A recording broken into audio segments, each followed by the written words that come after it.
Assalamualaikum warahmatullahi wabarakatuh. Pemirsa MTA TV dimanapun Anda berada, jumpa lagi dalam acara Mitra Tani. Ya, tentunya kita akan menghadirkan informasi yang mengedukasi para pemirsa, khususnya di bidang pertanian. Hari ini adalah edisi yang spesial karena ini merupakan edisi yang kita akan share ilmu terkait dengan pembuatan pupuk organik. Nah, seperti apa nanti proses pembuatannya dan seberapa besar manfaat pupuk organik untuk bidang pertanian kita? Ikuti terus ya perjalanan kita dalam acara Mitra Tani.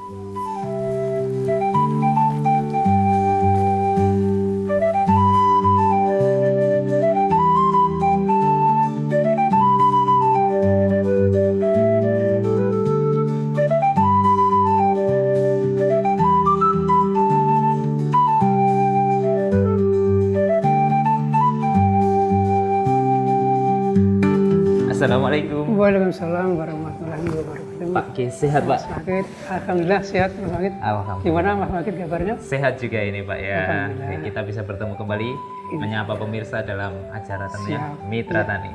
Tadi saya sudah menjanjikan teman-teman pemirsa itu Ya. kita mau belajar pembuatan pupuk organik Pak. Oh gitu ya. Iya, kan memang salah satu yang ada di bidang ekonomi daerah Klaten itu adalah membuat pupuk organik Iya, cair. betul. Yang nama paketnya itu kalau tidak salah JST Pak. JST.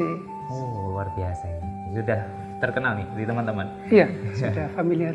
Jadi ada JST, singal gembur, sama mino, kompos plus dan damsu. Wow, itu satu paket Pak? Satu paket. Baik, luar biasa pemirsa. Kita nanti akan dapatkan berbagai ilmu terkait dengan pupuk organik ya, yang tentunya akan bermanfaat untuk pertanian para pemirsa. Nah, di kesempatan kali ini kita masih bersama dengan Pak Kis Bianto selaku penyuluh pendamping petani ya, khususnya di bidang ekonomi Majelis Tafsir Al-Quran daerah Klaten ya Pak Kis. Baik Pak Kis, sebelum kita nanti lihat cara proses pembuatannya, cerita dulu Pak Kis adanya bidang pertanian di Klaten ini seperti apa? Awal mulanya gini Mas Magid, dari ketika itu tahun 2022 itu kan kita diberi amanat untuk mengikuti pelatihan di tempatnya Dr. Kus di Grobogan. Ya betul. Khususnya yaitu pembuatan JST dan variannya itu. Kemudian setelah dari Purwodadi kita bersama teman-teman ya sekitar 10 personel lah, kita membentuk suatu komunitas untuk mempraktekkan hasil yang diperoleh ilmu dari Dr. Kusnadi tadi. Pertama kali bulan Juni tahun 2022 ya, habis dari Grobogan itu langsung kita praktik membuat pupuk JST satu paket. Kebetulan waktu awal pertama di Polnarjo, di Polnarjo ya, di rumah Pak Kis? Di rumah saya. Kemudian setelah siap untuk di aplikasi 1 bulan, kita coba aplikasi di lahan kita masing-masing. Ternyata alhamdulillah bisa kita rasakan manfaatnya Mas. Jadi dengan pakan JST, kemudian asam amino dan sampaikannya itu produksi itu tidak kalah dengan yang petani konvensional. Jadi luar biasa. Jadi ini sangat membantu bagi petani. Tapi kita harus yakin dulu Mas, kalau itu sangat bermanfaat. Tapi kalau hanya setengah hati ya nanti akhirnya putus di tengah jalan. Gitu. Ya berarti awal mula tahun 2022 ya Pak ya, hingga berarti sudah hampir 2 tahun ini berjalan teman-teman yang di Klaten dan di Juwiring ini sebagai markas besarnya ini, teman-teman bidang pertanian. Iya, sebagai markas untuk kelompok tani. Oh ya, berarti semua proses pembuatan pupuk organik cair dipusatkan di sini. Wah, luar biasa. Ini Pak, kita kan tentu ingin semua menuju kesehatan. Pertanian juga sehat dan efeknya juga ke tubuh kita sehat. Nah, supaya mematangkan dan menyemangati para petani di rumah yang saat ini barangkali masih konvensional atau sudah mulai menyehatkan tanamannya dengan berbagai jenis perlakuan termasuk organik, apa yang mungkin bisa Pak Kis dan teman-teman Klaten ini sampaikan sebagai penguat? Jadi Pak Wid, jadi kebetulan sekali dengan adanya paket JST ini sangat mendukung dari visi misi kami di Klaten ini khususnya, karena kita dengan adanya paket GST ternyata bisa mendukung penerapan pertanian yang sehat, pertanian organik, pertanian yang syariah. Jadi kenapa demikian? Karena kita selama ini kalau mengikuti pola petani yang konvensional kan tentunya biaya semakin tinggi karena kebutuhan pupuk yang semakin mahal. Apalagi sekarang sulit juga. Sulit juga, kebutuhannya juga semakin bertambah dan hasilnya pun kalau kita cross check kan dikonversi dengan biayanya tidak bisa marginnya itu tidak begitu nampak. Jadi kalau dengan pertanian yang sehat, pertanian organik yang syariah, insya Allah nanti ke depan banyak keuntungan. Jadi dengan biaya yang bisa lebih ringan, kemudian tanamannya itu sehat, tanahnya itu subur, bisa berkelanjutan, kemudian penggunaan pupuk kimia semakin berkurang.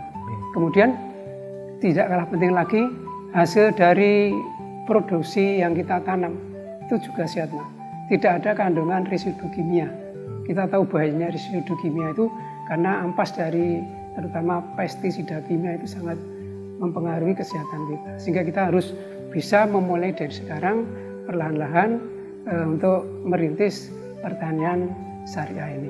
Karena ke depan kita akan dituntut dari warga MTA harus sehat, aktivitas banyak, kalau makannya sendiri tidak sehat kan percuma. Nah ini dari bidang pertanian untuk istilahnya mengawali lah dari unsur makanan yang sehat bebas dari residu kimia, begitu.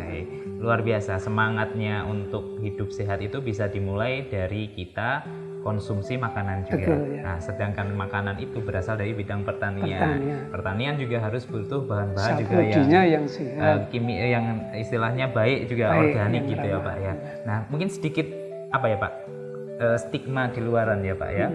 Ketika kita menggunakan organik, produktivitas dari tanaman itu kadang kurang.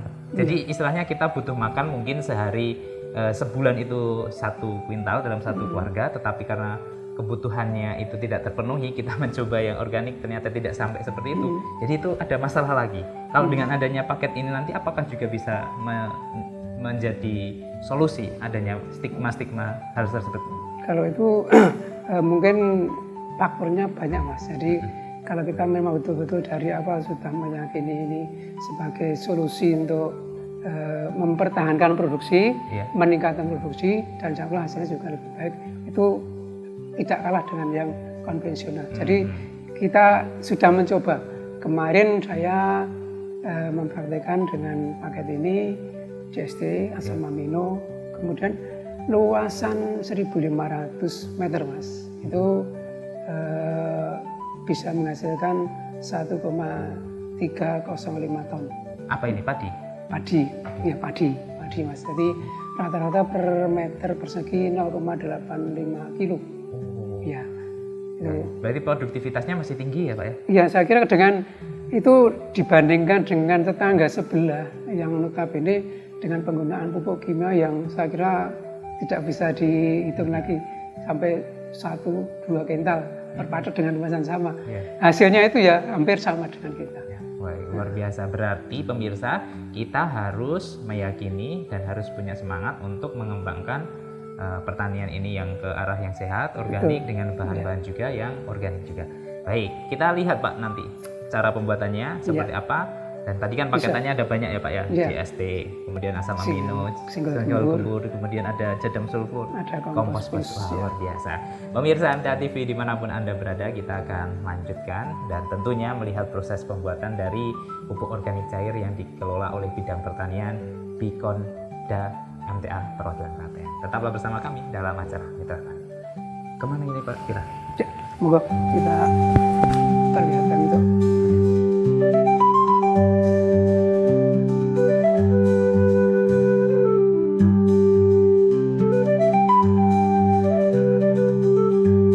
Ini Mas Wahid, bahan-bahan yang akan kita gunakan untuk pembuatan GST, jamu sehat tanaman, ternak, dan tanah.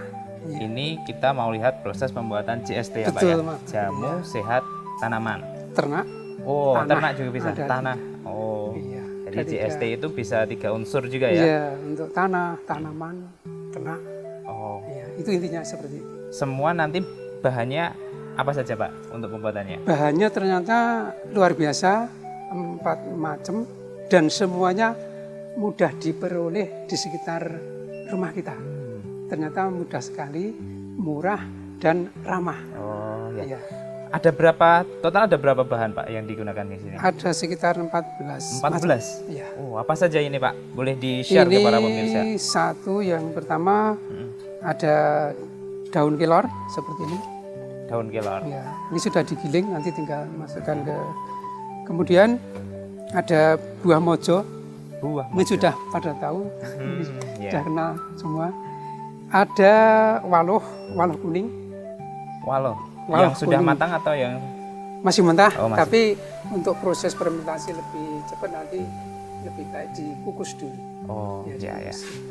Kemudian ada buah mengkudu atau buah pace, Ya. ada batang pepaya, Hmm? cuma dagingnya saja mas, Batang pepaya. tapi yang kulitnya enggak. Batangnya ya Pak ini. Batangnya ya batangnya. Kemudian ada Hmm. daun lidah buaya. Lidah buaya. Ya. Ada lagi air leri. Leri. Air Leri leri tahu. khususan yang sering ibu-ibu Beras, sisa beras. beras dikhususi kan mau dimasak. Oh iya iya. Itu airnya dimanfaatkan. Yang biasanya warnanya bening, bukan bening, putih itu ya Pak ya, putih, mirip air ya. susu tapi lebih jernih gitu ya. betul. Ya. Kemudian kedua air kelapa. Air kelapa. Ya, air kelapa. Murni Pak. Murni ya, air kelapa yang jangan sampai yang basi tapi yang masih baru. Oh. Ya, karena ya. sudah terkontaminasi oleh bakteri yang lain. Kemudian ada air rebusan kedelai.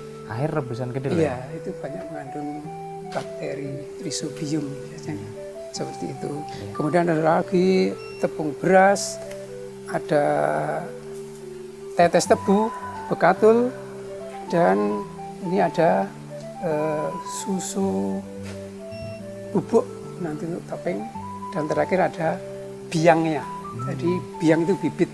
Oh, untuk Iya, proses penggunaan fermentasi. aktivatornya apa? Aktifat betul mas. Wih, baik, luar biasa. Ternyata untuk membuat JST ini bahan-bahannya ada 14 ya Pak ya. Iya. Semua bahan ini wajib ada atau mungkin ada bahan yang istilahnya bisa kita ganti atau ada substitusi barang yang lain lah.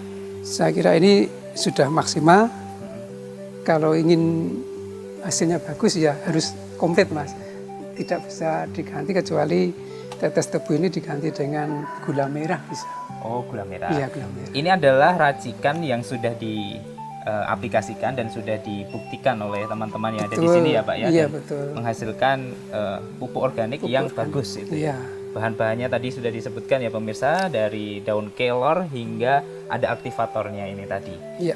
Ini kita kan biasanya kalau yang dekat dengan sini mungkin bisa lah ya Pak ya membeli di sini. Kalau yang di Betul. rumah mungkin ada tidak Pak racikan-racikan takaran-takaran tertentu untuk membuat ya untuk kalangan rumah sendiri, untuk produksi sendiri, untuk kebunnya sendiri seperti itu. Bisa nanti ada formula ataupun konversi untuk pembuatan dengan volume yang lebih kecil untuk skala rumah tangga nanti juga bisa. Jadi tidak harus kita buat semua dengan kapasitas Besar. 75 liter ya. Dari semua bahan ini yang paling punya peranan besar dalam JST ini bahan yang mana Pak? Saya kira semua punya peran besar semua mas. Tidak ada satu dua yang kalau ini ditinggalkan nanti juga berpengaruh dengan kualitas produknya ini. Jadi harus wajib kita penuhi ke-14. Baik, 14 bahan ini harus disiapkan untuk para pemirsa yang ingin membuat JST. JST. Baik, untuk langkah-langkah proses pembuatan seperti apa Pak? Mungkin barangkali kan pemirsa di rumah jika ingin meniru ini ya. Ya, gini Mas Wakid, sebelum difermentasi, bahan-bahan ini kan semuanya belum berupa larutan yang lembut Mas, perlu digiling. Jadi seperti buah mojo, daun kelor, walo, pace, batang pisang, daun pepaya, kita lembutkan digiling. Kemudian sudah berupa gilingan semua, kita masukkan ke dalam drum satu persatu sambil diaduk. Iya. Kemudian setelah semua masuk difermentasi selama 1 bulan. Dan nanti sudah jadi proses fermentasi, siap diaplikasi ke tanaman, begitu Mas. Kalau untuk satu drim ini kan kurang lebih kalau penuh 200 literan ya Pak ya? Kurang lebihnya. Ini takarannya seperti apa Pak? Mungkin dari daun buah mojonya, Iya, buah mojo. kemudian daun kelornya hingga buah walohnya, itu seperti apa? Oh iya, untuk jumlah per itemnya, buah mojo itu 30 kilo, 30 kilo. 30 kilo, kemudian daun kelornya 5 kilo, Kilo. kemudian ya walohnya 15 kilo, pace 3 kilo, Ya. kemudian batang pepaya ini kurang lebih 1 meter lah, 1 meter panjang. Yang baik itu yang ruas bawah apa yang atas Pak? Yang masih muda atau yang lebih tua itu? Saya kira yang tidak tua dan tidak muda. Berarti memang harus menebang potongannya ya Pak ya? Iya, lebih bagus. Dan ada lidah buahnya 5 kilo, Ya. begatul 5 kilo, Ya. tetes tebu 5 kilo. Kemudian air leri, air kedelai, air kelapa masing-masing 25 liter. 25 Iya, 25 liter. Itu dia tadi pemirsa, untuk racikannya membuat 1 tong ini ya Pak ya, untuk pembuatan JST. Tentu dalam pembuatan JST ini nanti kan membutuhkan waktu hingga 1 bulan ya Pak. Kurang ya? lebih. Ketika sudah 1 bulan, tentu ciri apa yang membuat JST itu berarti berhasil Pak proses fermentasinya? Iya, pertama kalau kita sebelum fermentasi wadahnya itu harus steril Mas. Jangan pakai tong atau wadah yang Bekas. berbahan dari baja atau besi. Oh. Ya, karena ini bisa kontaminasi. Kemudian steril dari bahan-bahan kimia lain seperti bekas minyak, mungkin bekas cat atau bekas bahan kimia yang lain. Karena itu juga akan berpengaruh proses fermentasi akan terganggu. Kemudian setelah bahan semua masuk, tutup rapat, harus kedap. Karena ini kan prosesnya anaerob, jadi tidak ada udara. Kemudian kita lubang untuk menyalurkan hasil fermentasi yang menimbulkan gas itu. Jadi dikeluarkan, nanti di sini timbul gelembung-gelembung udara. Berarti proses fermentasi berjalan. Kemudian ciri-ciri setelah 1 bulan, misalnya sudah kita bongkar, sudah jadi. Yang pertama aromanya. Aromanya itu seger, kecut-kecut seger seperti tape itu loh. Oh, iya. Seger. Mungkin pemirsa bisa tidak lah busuk. aromanya. Tidak busuk.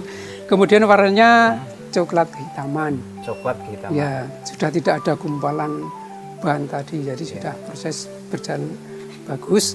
Kemudian pH, nah ini penting. pH itu kadar keasaman.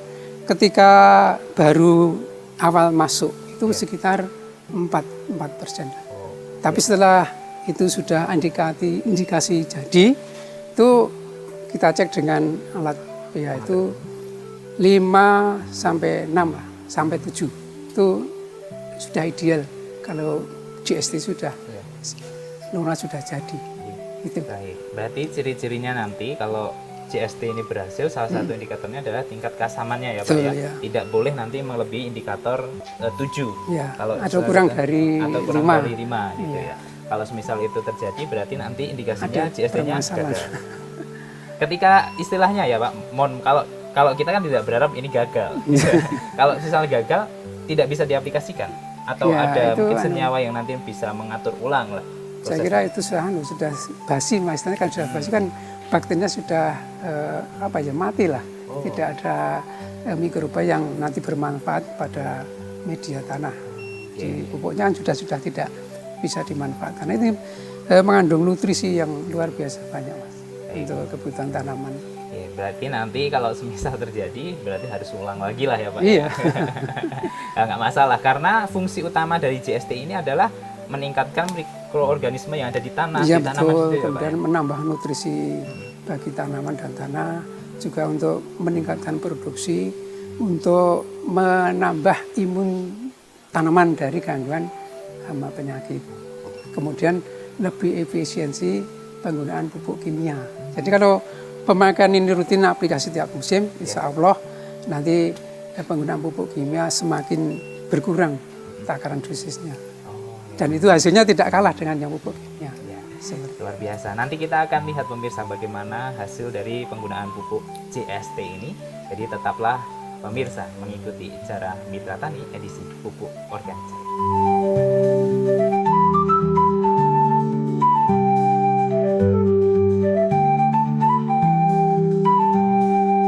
Pemirsa MTA TV dimanapun Anda berada, masih bersama kita ya dalam acara Mitra Tani edisi pupuk organik cair. Nah, di kesempatan kali ini kita masih bersama dengan Pak Kispianto dan teman-teman dari bidang pertanian, bidang ekonomi perwakilan Klaten. Nah, Pak Kis, tadi kan kita sudah buat JST, jamu sehat tanaman, tanah, dan ternak juga itu ya Pak ya. Nah, sekarang kita mau buat apa lagi ini Pak? untuk saat ini kita yang kedua single gembur. Jadi ini pupuk cair yang manfaatnya untuk pembenah tanah.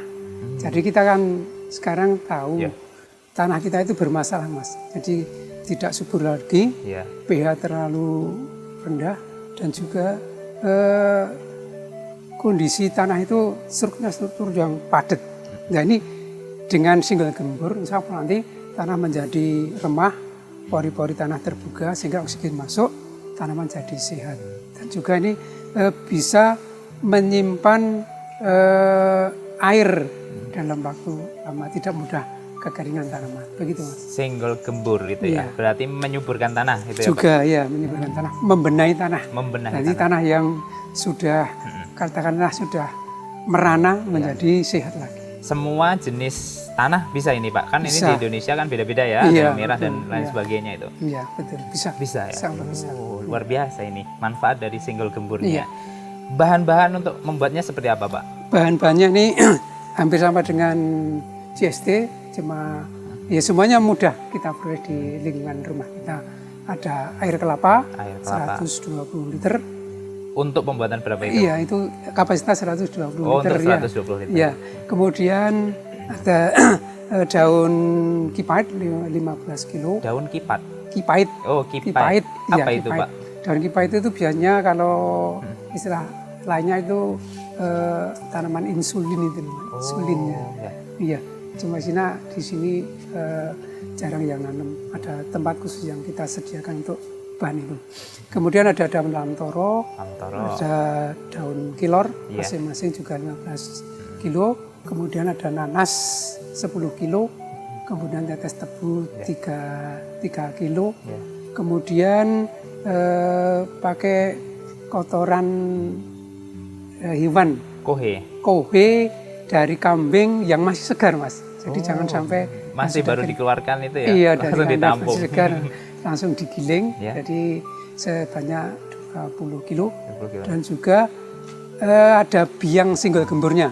Jadi single gemburan sudah jadi, kita campurkan sebagai biangnya, aktifaktornya gitu Mas ya. Tadi ada beberapa bahan yang mungkin masih agak sulit atau mungkin jarang ditemui pemirsa. Itu kan salah satunya insulin atau kipait ya Pak ya. Itu mungkin nanti para pemirsa juga kalau di daerahnya ya nyarilah. Kalau enggak ya nanam sendiri dari sekarang. Nanam sendiri itu mudah, dengan stek batang sudah bisa. Nah itu dia. Berapa banyak sebenarnya Pak untuk membuat single gembur ini daun kipait yang dibutuhkan?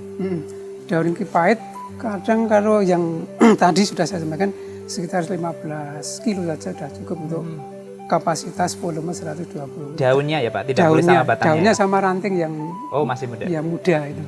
Yang penting itu mudah difermentasi. Kalau yang sudah batang keras kan nanti bermasalah. Oh iya. Nanasnya nanas muda, nanas yang matang atau sembarang Mas? Sembarang ya. Nanti dicacah, digiling, langsung difermentasi. Kalau nanas yang mendekati matang atau mungkin lebih ke busuk itu? Ya dihindarkan saja. Kita ambil nanas yang kualitas bagus. Jadi nanti diperoleh bahan formula POC yang maksimal, yang baik. Ya, itu tadi pemirsa bahan-bahan untuk membuat single gembur yang fungsinya salah satunya untuk menyuburkan tanah ya Pak. Pembenah tanah. Iya. Namanya saja sudah single gembur. Baik, kalau prosesnya seperti apa Pak? Apakah perlu ada fermentasi juga atau seperti apa? Iya betul Pak Pakit. Jadi sebelum difermentasi, bahan-bahan yang sekiranya itu masih berupa gumpalan seperti nanas itu kan perlu dilembutkan, digiling. Ya.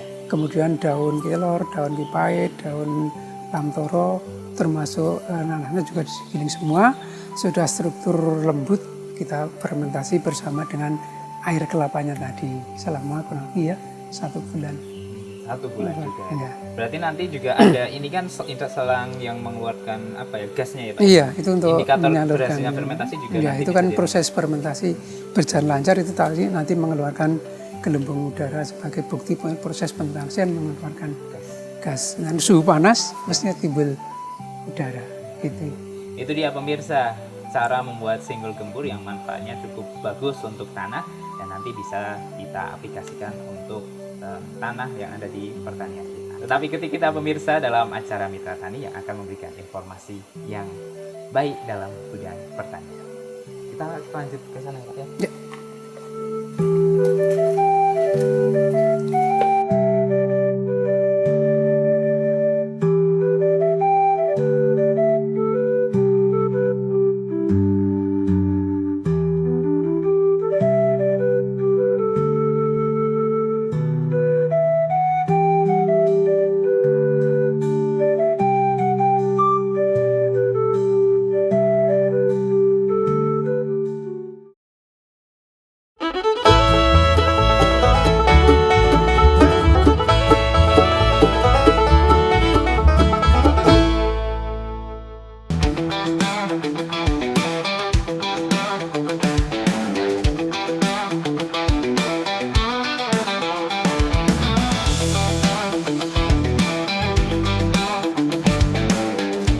Ini kita Ya, Pak lanjut Gis. pembuatan jadam sulfur. Ini untuk pestisida alami. Jadam sulfur. Jadam sulfur. Fungsi Ya, utamanya untuk untuk pestisida. pestisida yang alami, jadi ramah lingkungan. Oh ya, jadam sulfur pemirsa. Hari ini kita akan melanjutkan proses pembuatan untuk salah satu bahan yang alami juga untuk pertanian kita. Baik, ini fungsi utamanya memang untuk pestisida ya Pak ya? Iya, pestisida yang tidak mengandung residu, tidak ada racun ampas yang membahayakan bagi konsumen yang mengkonsumsi hasil aplikasi jadam sulfur. Tetapi untuk tanamannya juga bisa terhindar dari penyakit? Iya, juga bisa. Semua jenis hawa juga bisa hilang Pak? Yang khusus biasanya untuk fungi atau jamur dan bakteri. Fungi dan bakteri. Oh. Kalau ingin jadi insek ya mesti ditambah tebusan tanaman serai atau daun tembakau untuk inseknya. Ya, ini berarti ini bahan pokoknya untuk pestisidanya. Pestisida. Oh, ya. Semua tanaman bisa menggunakan jadam sulfur Insya ini, Allah Pak? bisa. Jadi untuk melengkapi paket GST tadi. Jadi kalau kita sudah dari awal dengan GST ya kita harus konsekuen. Pestisida juga yang ramah, jangan sampai yang kimia. Nanti itu jadi inflasi. Ya, nanti endingnya malah jadi tidak sehat lagi ya Pak ya. Iya, lagi. Baik, untuk proses pembuatannya bahan yang diperlukan apa saja ini Pak? Ini Mas Fakir yang pertama adalah kita harus menyiapkan air hujan. Air hujan? Hujan yang langsung dari langit. Ya, agak sulit juga ya Pak ya, harus memenuhi. Penting atau tidak melalui talang. Langsung sebanyak 4 liter. Oh, 4 liter. Iya. Jadi ini kita menampung air hujan ketika pada musimnya itu ya, kita tampung butuh 4 liter. Iya. Untuk kapasitas berapa nanti yang Ya, 4 diperjadikan? liter. 4 liter ini. Jadi kita bikin satu paket 4 liter volumenya. Jadi tambahan lainnya bahan ini ada belerang Belerang. 1 kilo. Iya. Kemudian ada Garam, garam gosok dan soda. soda api. Oh. Nah, Ya. karena 1 kilo soda api 1,25 kilo. Oh, ya baik. Juga 1,2 kilo. Ya. Bahannya sederhana sebenarnya Pak ya. Sederhana. Iya. Cuma memang yang harus disiapkan itu agak lama ya, hujan, nunggu musim Iya. hujan juga ya. Kalau Pak? pas musim hujan kita mesti nampung Ya.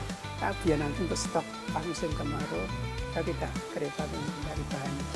Ada bahan lain yang bisa menggantikan air hujan atau tidak Pak? Sebenarnya ada air AC itu.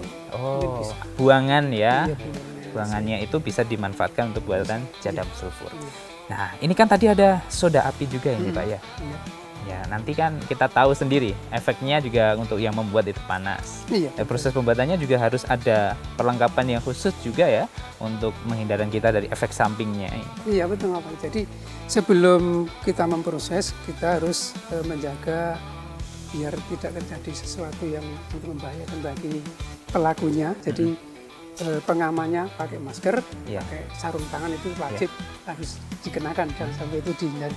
Kemudian wadahnya ini untuk menampung jadi bahan-bahan ini kan nanti timbul suhu panas tinggi Mas. Jadi ini pilih bahan yang kedap tahan panas, jangan sampai nanti sudah kita menyiapkan bahan kita berikan dicampur malah bahannya tidak bisa menahan panas, biasanya kan meleleh, kan percuma. Jadi harus betul-betul kita siapkan dari awal seperti ember ini yang tahan panas kita. Kalau tadi di JST kita kan malah menghindari bahan-bahan yang logam ya Pak ya. Betul. Untuk penampungnya. Kalau yang ini yang penting tidak menghantarkan panas atau membuat efek samping. Iya sama Mas, jangan sampai dengan bahan logam. Nah, nanti ada kontaminasi jadi reaksinya jadi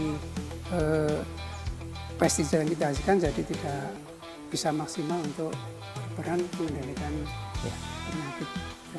Oh baik, berarti intinya semua harus kita hindari bahan-bahan yang logam. Barangkali mungkin kalau ada wadah yang tanah liat bisa juga Pak? Jangan. Oh malah jangan juga? Iya, termasuk yang tanah liat jangan.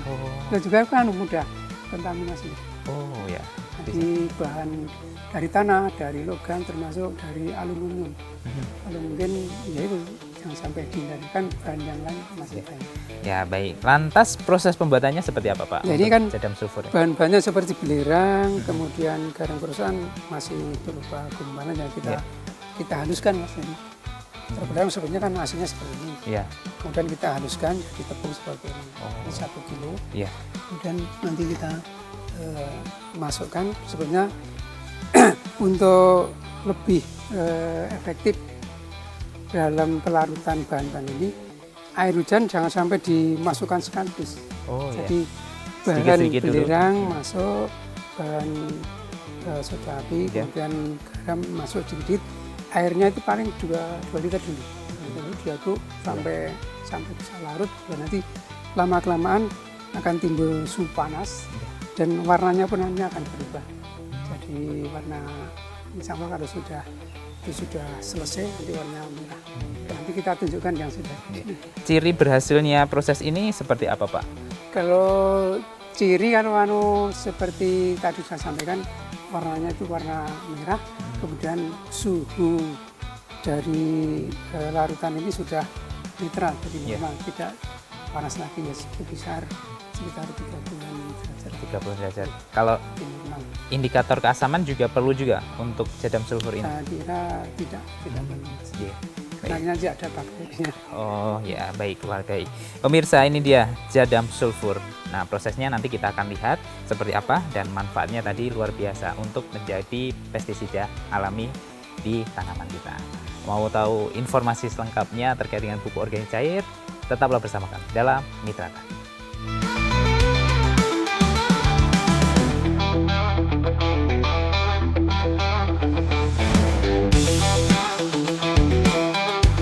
Pemirsa MTA TV dimanapun Anda berada, masih bersama dalam acara Mitra Tani.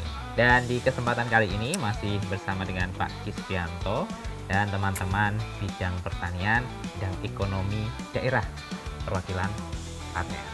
Nah, di kesempatan hari ini kita masih melanjutkan ya Pak ya? Ya betul. Tadi kita sudah buat JST, kemudian single gembur, dan jadam sulfur.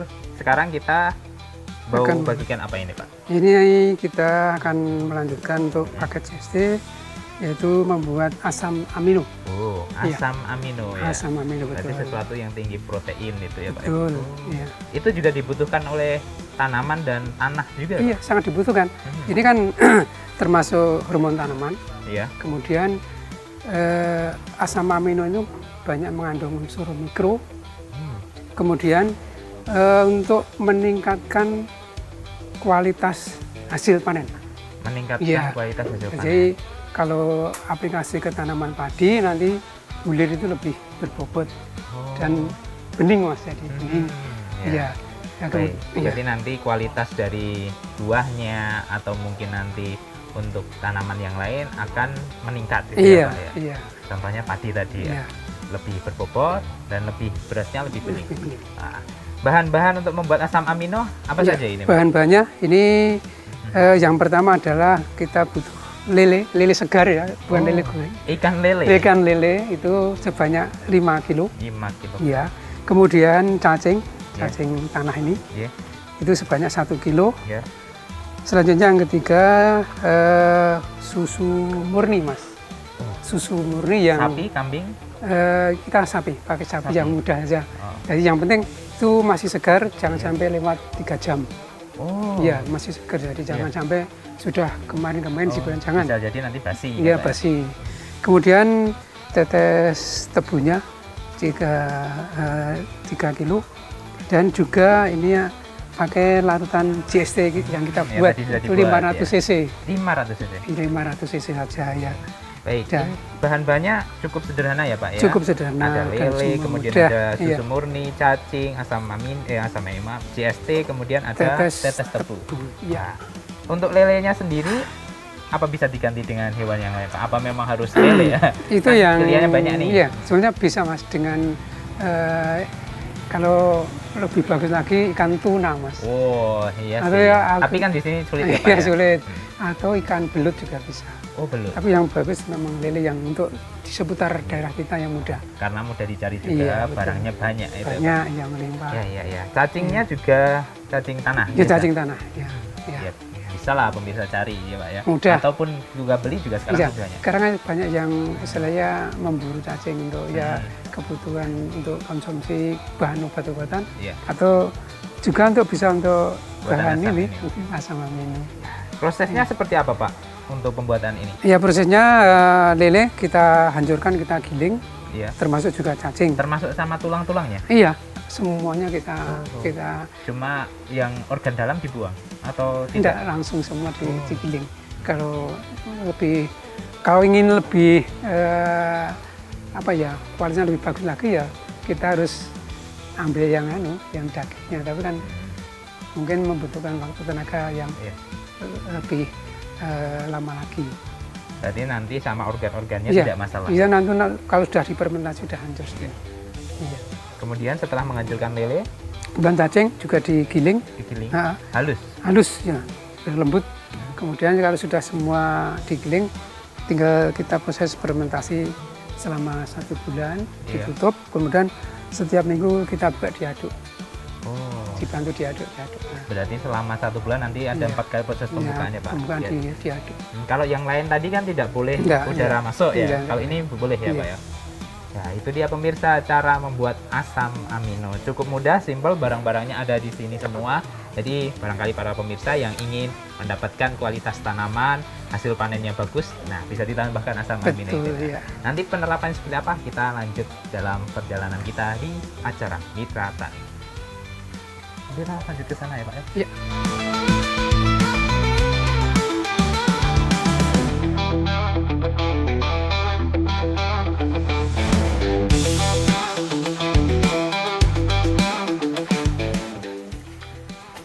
Sekarang kita di tempat pembuatan kompos plus Mas Wahid. Oh, kompos plus ya Pak Iya, ya? Bukan plus. hanya sekedar kompos, tapi Iya, kompos ada plus ya? Plusnya. Apa ini Pak yang membuat dia plus?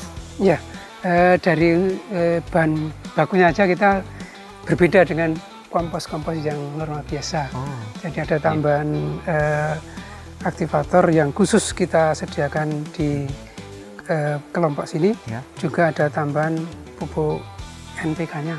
iya. Ya, Oh, ada bekatul iya. dan lain sebagainya. Oh, oke. Yang utama adalah komposnya biasanya dari kohe itu ya Ya, Pak ya, atau Masih mungkin ada. atau dari tanaman atau yang sudah tua kemudian di fermentasi. Difermentasi. Ya. Luar biasa ini. Ada plusnya. Berarti nanti ada efek yang lebih baik juga ini Betul, kepada betul. tanaman. Ya, jadi penggunaannya nanti kalau biasanya yang kompos biasa itu 1 liter 1 sampai 2 ton, mungkin ini lebih bisa efisien lagi, paling 500 kilo sudah cukup. Oh ya, berarti kalau kompos biasa dalam satu lahan itu membutuhkan 1 ton, kalau pakai kompos plus hanya mungkin 500. 500 kilo sudah cukup. bisa sampai 50% ya Pak pengurangannya. Betul ya, Luar penggunaan. biasa ini manfaatnya. Ini tentu bahan-bahan pokok yang digunakan di sini semua ada di sekitar kita Pak. Semua ada, mudah dan murah. Oh, apa saja Pak yang digunakan? Yang di pertama kompos? tentunya bahan bakunya adalah kita gunakan ini kotoran kambing Mas, karena kebetulan di seputar sini warga kita banyak yang piara ternak kambing. Jadi daripada Ya. itu kotorannya tidak dimanfaatkan, ya kita bawa ke sini untuk diproses jadi kompos. Ya. Itu butuh sekitar 200 kilo untuk 200. satu paket pembuatan ini. 2 kuintal. Ya, kemudian kita gunakan begatulnya itu 3 kilo, dedak halus begatul. Ketiga dengan tetes tebunya 1 liter. Ya. Nah, kemudian yang berikutnya yang keempat adalah dengan pupuk NPK. Ya. NPK 16 itu sebanyak 3 kilo. Dan juga terakhir adalah pakai biang single gembur yang kita buat. Jadi ini satu rangkaian Mas. Jadi Iya. iya, buat GST untuk pembuatan asam amino, membuat single gembur untuk pembuatan kompos plus. Berapa banyak single gembur yang digunakan? Single aja? gembur cuma 1 liter Mas. Oh, Nanti kita encerkan dengan air, kemudian kita siramkan, kita aduk campuran tadi. Oh, luar biasa. Bahan-bahannya mudah lah ini dicari Betul, ya Pak ya. Apalagi iya. tadi salah satu bahannya itu bisa memanfaatkan apa yang ada di sekitar Sekitar kita. kita, Kalau iya. kohe kambing banyak ya kita gunakan kohe kambing. Iya betul. Kalau istilahnya letong sapi juga bisa ya Iya Pak. Ya? bisa.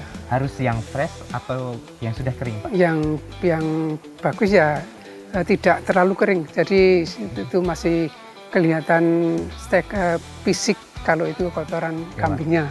Nanti kan kita giling ya. Jadi kita giling Iya. kotoran kambingnya. Oh, masih ada proses penggilingan Iya juga masih ya? ada. Setiap hewan kan tentu punya karakteristik dari kohenya beda-beda ya Pak ya? Beda-beda. Kalau yang di sini kan gunakan kambing. Iya. Kalau yang lain ada tidak efek yang berbeda setiap hewan itu? Kemudian kalau kita gunakan yang lain, saya kira perhitungannya dengan kualitas Mas. Kalau kambing kita kan dari unsur makanannya ada mengandung bahan-bahan yang sangat dibutuhkan untuk pembuatan kompos, dan itu mengandung banyak unsur hara yang nantinya bisa bermanfaat bagi tanah juga tanamannya. Iya. Jadi, Luar biasa ini tadi pemirsa. Kalau NPK-nya sendiri Pak, yang digunakan kan 16-16. Yang kalau yang grade di atasnya atau di bawahnya? kalau Bisa tidak? kalau yang 16 itu kan standar Mas. Jadi untuk mendukung pertumbuhan itu standar. Nanti kalau misalnya tanah itu terlalu subur, nanti kan kalau kita kasih NPK yang N30, P10, K5 nanti cenderung hanya menumbuhkan pertumbuhan vegetatif saja. Jadi pertumbuhan generatifnya Iya. tidak tidak didukung. Jadi biar seimbang, dan nanti untuk vegetatif juga bisa, untuk generatif juga bisa. Ya, itu dia pemirsa, dicatat barangkali di rumah punya bahan-bahan ini bisa diracik sendiri ya Pak ya. Betul. Lebih bisa mengurangi juga ongkos untuk operasional produksi tanaman di rumah. Ya.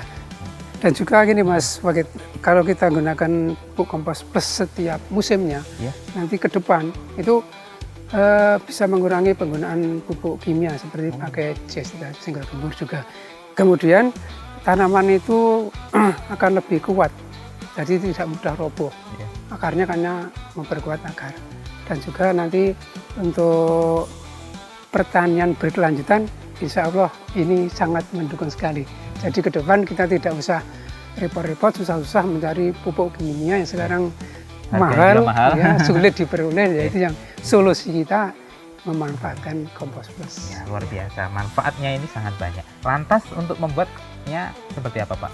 Ya kita campur, jadi sebenarnya kotoran kambing sudah kita giling Ya. sebanyak 200 kilo tadi kita gelar itu, Ya. kita apa ya istilah di hamparan itu, kemudian ditaruh, tambahi katul, tambahi NPK-nya, kemudian disiram dengan larutan tetes tebu dan juga single gembur, kita aduk. Jadi kita aduk Sampai dengan merata. aduk merata, kemudian kita cek dulu Mas sebelum kita fermentasi. Cek apa ini? Dicek kepekatan larutan tadi. Kalau kompos itu terlalu, kalau kita ambil 1 gram ya, kita lepas itu ambyar, berarti masih kurang lembab. Kita tambahkan larutan tepung tadi. Jadi tidak harus kita serta-merta langsung kita siramkan.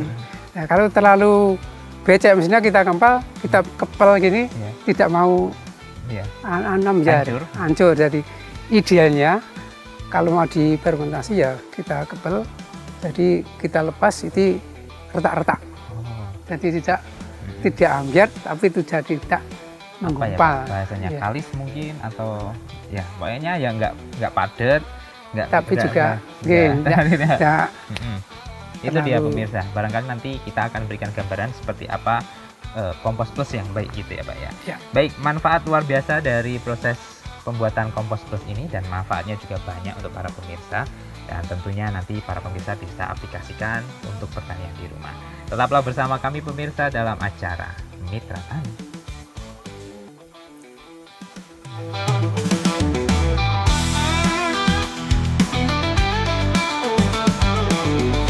Pemirsa MTA TV dimanapun Anda berada, jumpa lagi dalam acara Mitra Tani. Bagaimana tadi pemirsa, seru tidak? Dan Anda tertarik tidak dengan proses pembuatan pupuk organik cair? Semoga para pemirsa bisa tertarik dan belajar juga untuk membuat atau bisa menerapkannya dalam pertaniannya. Nah, kita sedikit ngobrol-ngobrol nih terkait dengan proses pembuatannya tadi dengan Pak Kes masih bersama kita.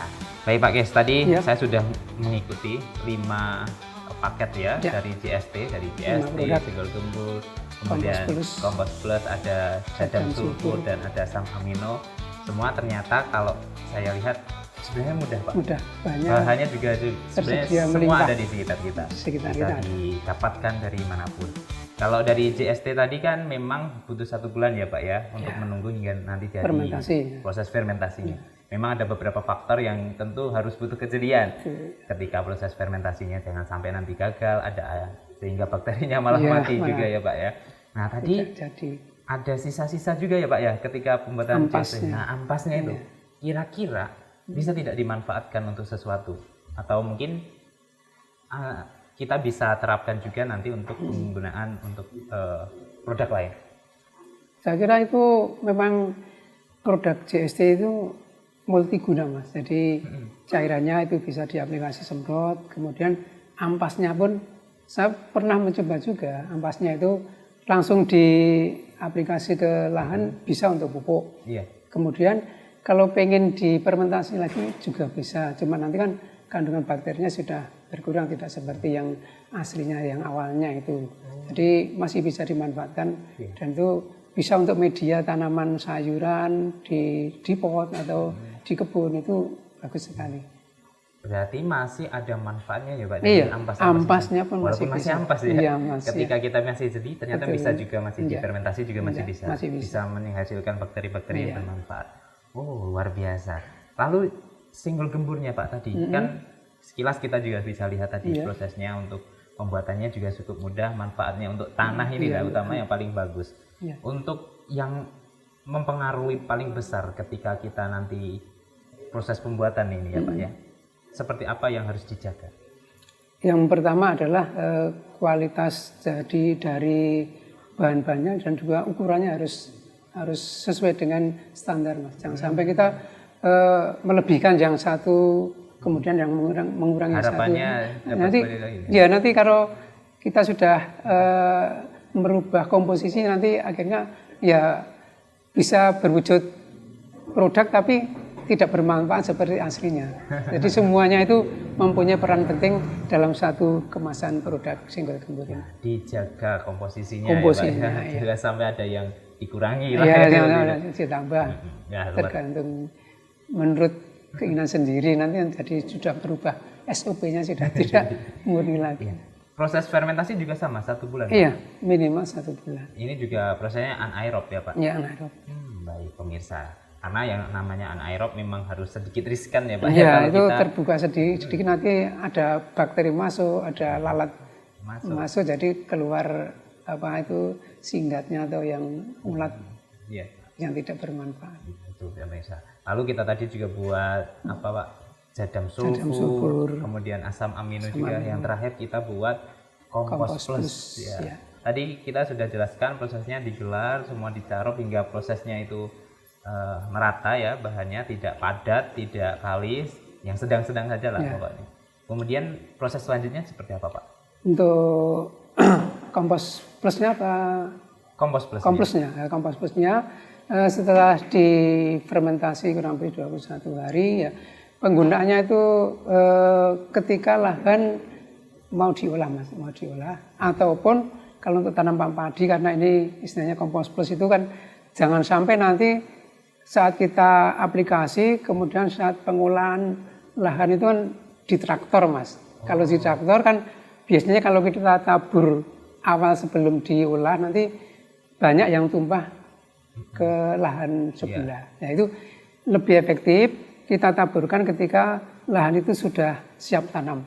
Jadi sudah digaru, sudah merata, kita taburkan rata. Tidak perlu dibalik Pak? Tidak perlu dibalik. Kemudian setelah tanam nanti selang 10 hari kita taburkan lagi seperti itu. Jadi lebih efektif. Jadi. Berarti kalau bisa jangan di awal lah ya proses. Mungkin kalau di padi itu dibaca setelah itulah ya Pak? Iya setelah itu. Itu lebih efektif. Nah kalau yang single gembur ini justru ketika saat pengolahan itu perlu ditambah ini untuk membantu proses pembusukan, pelapukan bahan-bahan organik yang ada di lahan itu. Baik, kita coba proses penerapannya nanti sebentar ya Pak ya. Kalau para pemirsa kan tadi mungkin kalau petani kan kadang repot beli jadi, kadang kan kita akhirnya konsumsinya ke pupuk kimia yang banyak ya Pak ya. Kita mengikuti proses-proses yang sebenarnya simpel, tapi kalau bilang nggak ada waktu ya kan bilangnya tetap rumit ya Pak ya. Nanti pemirsa bisa nih beli produk yang sudah dikemas teman-teman Brikon, ada paten ya Pak ya. Semua sudah ada dari GST, kemudian asam amino, single gembur, kemudian jadam sulfur dan kompos plus. Nah ini dia nanti produk-produknya para pemirsa bisa dapatkan di mana Pak? Pesan atau bisa datang ke lokasi ini itu seperti apa? Dua-duanya bisa. Pesan bisa. Nanti datang ke sini lebih baik. Nanti sambil ngobrol-ngobrol. Ya, kalau di tokoku sudah di ada? Tokoku insya Allah ke depan nanti ada. Ya. Biasa pemirsa. Jadi produk-produk ini, contohnya ini jadam sulfur, nanti para pemirsa bisa mudah dapatkan kalau ingin digunakan ya Pak ya. Nah penerapannya seperti apa Pak? Kan ini ada paketnya ada 5 ya. item, ya. Kalau misal kita yang konvensional saja lah, kebanyakan kan masyarakat Indonesia petani padi ya Pak ya. Ya betul. Penerapannya yang didahulukan seperti apa dan dosisnya seperti apa Pak? Yang pertama tentunya dengan pupuk komposnya. Jadi taburkan kompos plus itu, kemudian setelah tanam nanti selang 1 minggu lah kita ataupun 0 hari pun bisa dengan single gemburnya. Itu 1 tangki 15 liter Mas. Itu kurang lebih menggunakan 2 liter single gembur. Nanti untuk 15 liter sampai 20 liter bisa. Ya. Kemudian diulangi lagi jarak 7 sampai 10 hari kasih lagi. Jadi ini memang khusus untuk pembenah tanah. Jadi tanah kita ini sekarang sudah mengurangi degradasi kesuburan dan juga pH-nya sangat rendah sekali. Dan itu akan mengganggu pertumbuhan tanaman. Kenapa mudah sekali terserang hama penyakit? Karena imunnya tidak ada, tanahnya tidak sehat. Baik Pak Ges, ini kan kita tentu ingin menerapkan ini pada dunia pertanian kita. Kita ambil saja yang paling banyak masyarakat Indonesia adalah petani padi ya. Nah bagaimana ini 5 produk ini diterapkannya seperti apa? Iya, gini Mas Magid. Jadi memang betul petani di wilayah Klaten itu ya. Pola tanamnya memang padi atau padi pantun atau padi terus. Nah, ini memang risikonya nanti tanah itu jadi masam. Jadi karena tertutup oleh air terus menerus, tidak ada masa kosong, jadi oksigen tidak bisa masuk. Nah ini perlu ada solusi untuk membongkar gumpalan tanah itu dengan pemakaian kompos dan juga single gembur. Itu untuk memberikan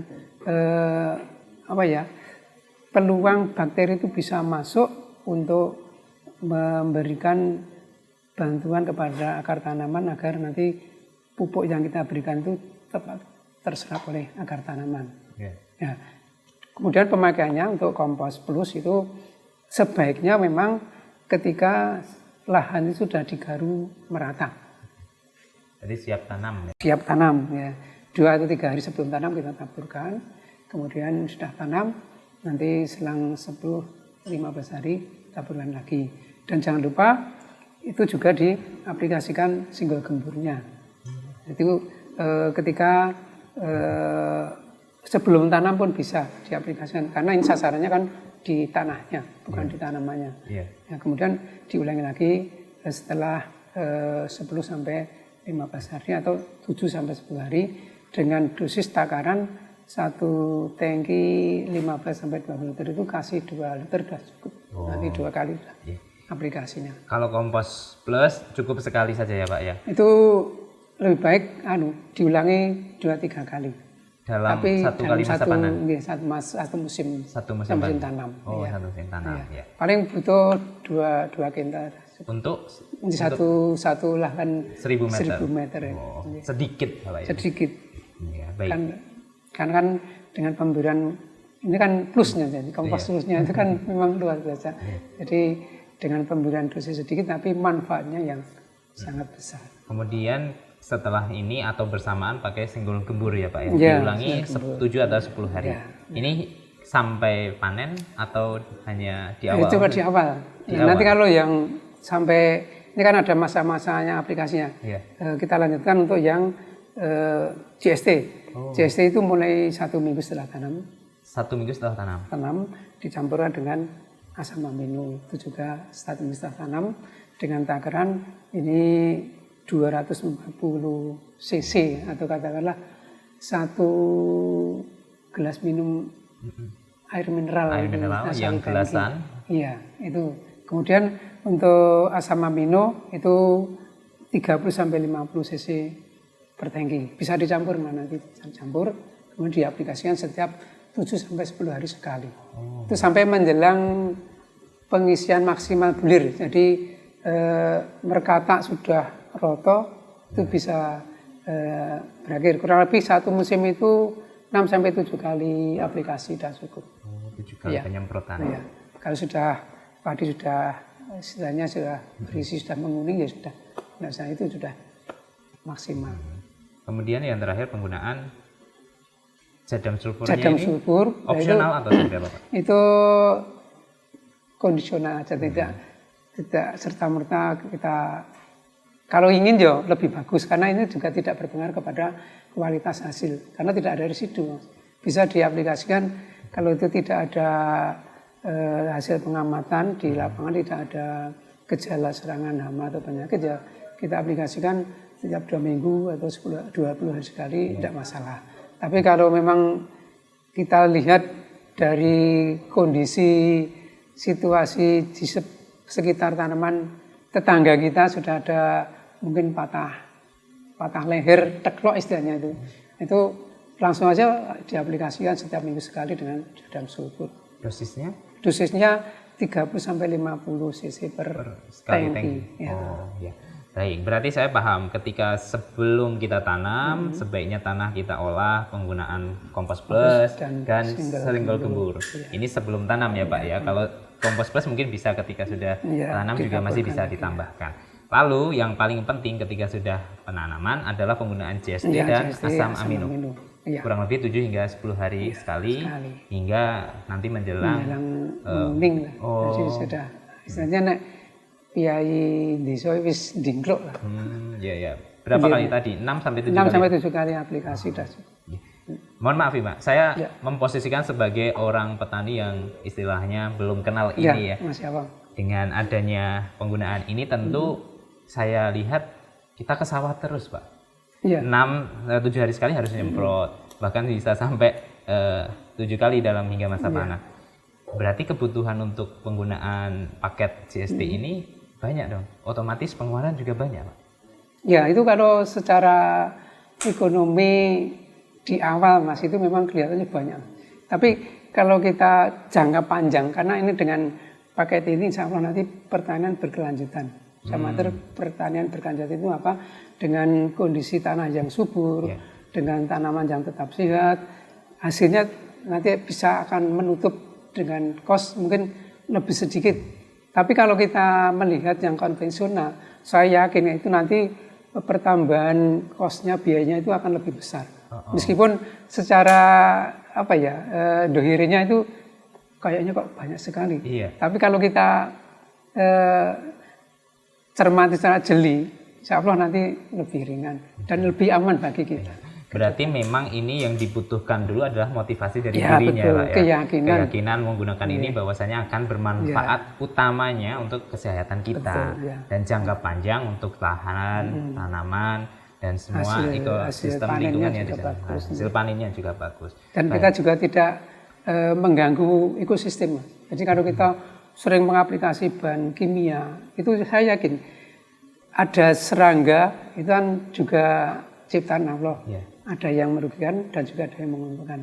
Yang merugikan itu namanya hama, yang menguntungkan namanya musuh alami. Nah ini sebetulnya di alami sudah ada. Ada hama, nanti ada yang mengendalikan secara alamiah, namanya musuh alami. Jadi kalau kita aplikasi pestisida kimia, ini mati dulu musuh alami. Kita kan termasuk tidak amanah, diberi kepercayaan untuk menjaga alam. Khalifah ya. Khalifah kan berarti kan kita dosa membunuh makhluk yang tidak berdosa. Padahal sebenarnya Allah sudah menciptakan ini sempurna. Kesalahannya ada keseimbangan alam. Luar biasa ini pemirsa. Nah, sekarang tinggal pemirsa mau menggunakan ini atau tidak, mau kondisi tubuh para pemirsa sehat tidak, gitu ya Pak ya. Nah, sedikit lagi kita kasih motivasi untuk Anda. Nah, petani-petani yang sudah menggunakan ini, bagaimana responnya Pak dan bagaimana hasilnya? Ya, rata-rata teman-teman yang memang konsisten untuk membuat produk ini, itu memang bukti dari hasil aplikasi di lapangan. Jadi setelah menggunakan ini, kok ternyata hasilnya ya tidak kalah dengan yang konvensional. Ternyata ya sangat bermanfaat sekali, sangat beliau-beliau yang sudah menggunakan itu memang sudah yakin dulu Mas. Jadi dengan aplikasi produk ini ternyata kita tidak kesulitan untuk mengelola tanaman biar itu tanamannya bagus, tidak mudah kena hama dan juga hasilnya juga bagus dibandingkan dengan konvensional. Seperti itu. Kalau para pemirsa belum yakin nanti bisa datang ke sini lah, tanya-tanya langsung atau langsung lahan ke teman-teman dari bidang pertanian Bikonda Klaten gitu. Baik, terakhir Pak, apa yang Pak Kis bisa berikan tipsnya atau mungkin pesan kepada para pemirsa yang ingin memulai penggunaan pupuk organik ini, utamanya penggunaan paket GST? Oh iya, ini Mas Paket. Jadi kita harus merubah mindset kita. Pertama, kemudian munculkan rasa senang dulu. Yakin kalau dengan tanpa kimia full dengan paket GST, insya Allah tidak akan kalah dengan yang konvensional. Kemudian yang ketiga, kita mendapat amanah untuk menjaga lingkungan sehingga ini kan lahan itu titipan anak cucu. Jadi jangan sampai kita meninggalkan lahan yang sudah rusak. Jadi dengan paket ini insya Allah nanti ke depan tanah itu tetap subur, pertanian bisa berkelanjutan, hasil produksi tetap sehat dan kita memberikan warisan yang sangat bermanfaat bagi anak cucu kita ke depan. Begitu, luar biasa. Terima kasih Pak Kis dan kami ucapkan terima kasih juga kepada teman-teman bidang pertanian Bikonda Klaten yang sudah memberikan ilmu yang luar biasa kepada kita dan nanti semoga programnya bisa berkelanjutan dan manfaatnya bisa dirasakan semua masyarakat di Indonesia.